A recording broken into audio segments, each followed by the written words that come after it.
It's 2 p.m. local time in the narrow Taiwan Strait, the waterway that carries half the planet's microchips. The Arleigh Burke-class destroyer USS Higgins slices through calm seas on a routine freedom of navigation patrol. Then every screen in the combat center lights up red.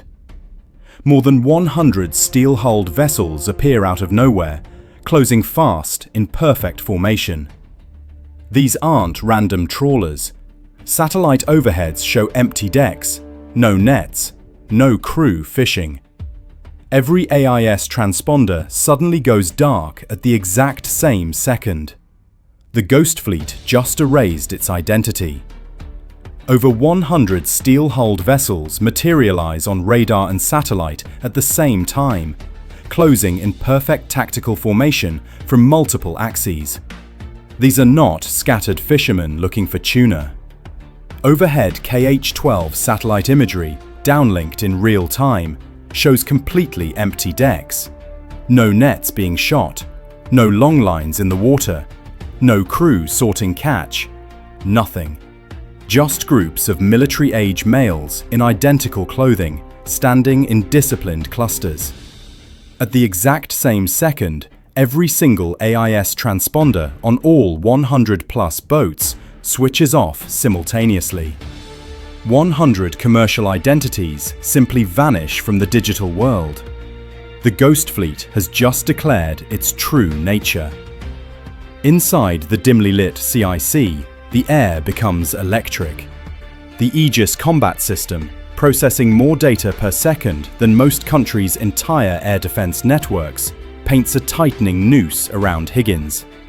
The safety bubble that international law and common sense demand, 5 nautical miles in every direction, is shrinking by hundreds of yards every minute.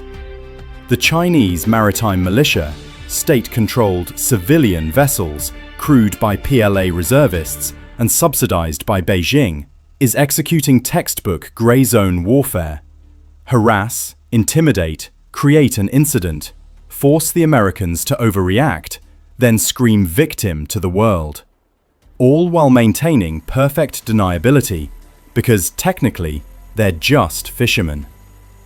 The captain doesn't raise his voice. He doesn't need to.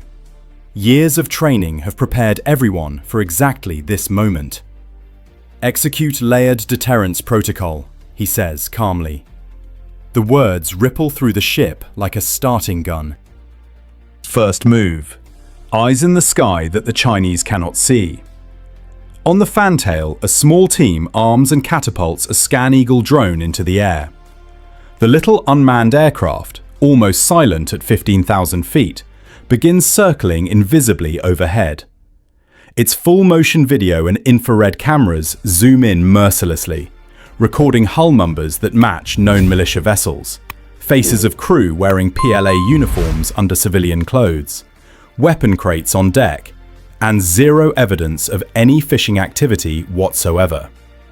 That footage is already streaming live to Pacific Command in Hawaii and to the Pentagon. Beijing's deniability just died in high definition. Open radio channels light up in both English and Mandarin, professional, repeated on every frequency the militia might monitor. You are not engaged in innocent fishing. You are deliberately interfering with a US warship in international waters. Alter course immediately or face proportionate response. The outer ring of boats hesitates. You can almost feel the confusion through the drone feed as skippers realize the Americans have stripped away their civilian cover. Nearly half the swarm breaks formation and begins milling aimlessly, suddenly unsure. But the hardcore, the most committed 50 vessels, keep coming. Next layer, pain from a distance. The long-range acoustic device, the LRAD, swivels toward the lead boats. It unleashes a tightly focused beam of sound at 157 decibels, loud enough to cause instant nausea, splitting headaches, and physical pain without permanent injury.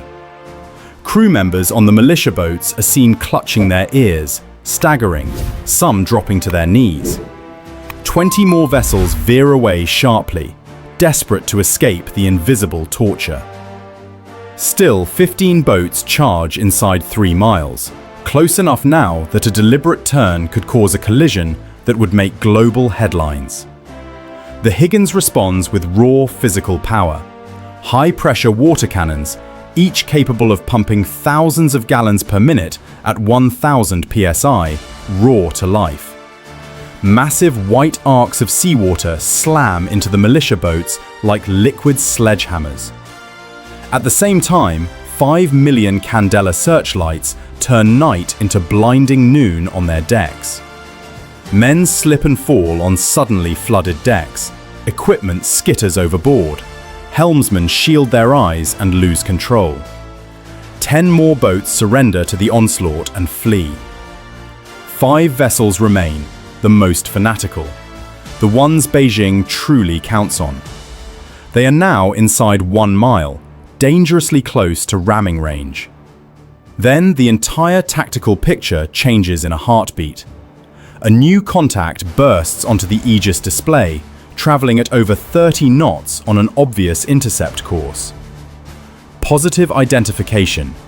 Type 056A Corvette. Latest 2025 upgraded variant. PLA Navy pennant number visible. Weapons radars active. This is no longer grey zone militia theatre.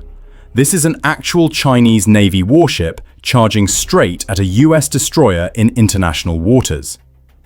The Corvette closes to under 2 nautical miles, an aggressive, reckless and illegal maneuver, then locks its fire control radar onto Higgins's bridge, a step that in any other context would already be considered an act of war.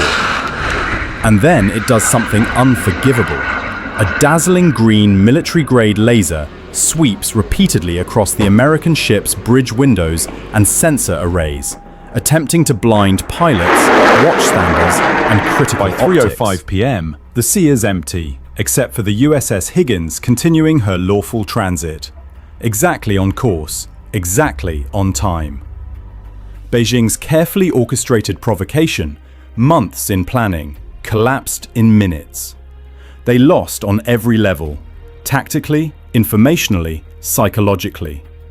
The US Navy demonstrated something the world needed to see: perfect escalation control. Layered non-lethal responses that stripped away deniability, followed by precise, proportional lethal capability held in reserve but unmistakably shown. 1 or 2 warning shots spoke louder than any carrier strike group could have. China blinked first, and everyone watching, from Tokyo to Brussels to New Delhi, saw it happen in real time. This wasn't just another Thursday for the crew of Higgins. It was a masterclass in modern naval warfare. Observe faster, decide faster, act faster, and always, always keep the moral and legal high ground until the other side forces you not to. The invisible wall that Beijing thought it could push against turned out to be made of American steel and unbreakable rules of engagement.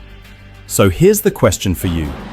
When that green laser hit the bridge and the Chinese Corvette kept coming, would you have fired the first warning shot at 2 miles? Or would you have waited? Put yourself in the TAO's chair. What is your exact order the moment the laser sweeps the bridge? Drop it in the comments. I read every single one.